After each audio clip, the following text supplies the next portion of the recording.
Płewiustka łe Łasece i Wieszczówce. Łaseca i Wieszczówka to były cides na świecie dwie sostre.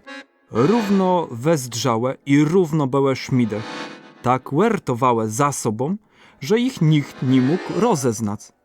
Jakuż to so mogło stać, że jedna z nich mułegon jak kłet, a dregu jak mioteluk do górę zadwigniony?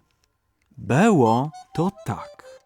Łaseca i Wieszczówka bełe kłenika mału krosniąt w lese. Łebie łene miałe peszniłegone w góra weszczurzony i łebie każdego dnia cygnałe wuzy krosniątom z wszelejacima mataderuma, to z chrusta, to z grzebama, albo też z czym insim.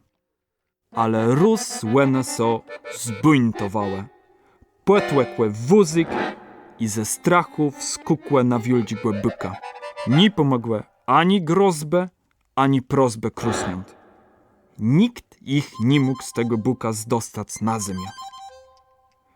Krusniąta szły spać, a Łaseca i Wieszczówka były baro głodne, bo ju długo na nim byku sedzały.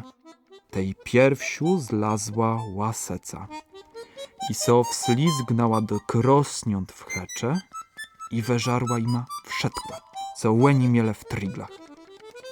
Wieszczówka była łestrożniejsią i łez stała sedząc na byku. Z głodę zacięła łeb gryzać buczena i tak to i szmaka, że do dziś dnia to robi. A Łaseca nauczyła się kraść i wluził do meszych dziurów, a nawet do kurników i wewleku co se dy.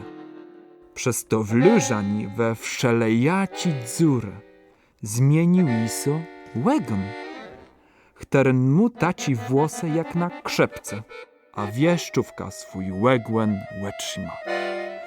Wieszczówka weparła so swej sostrze Łasece jakłe kradylca z familie, a dziś udwają, że so nijak nie znale.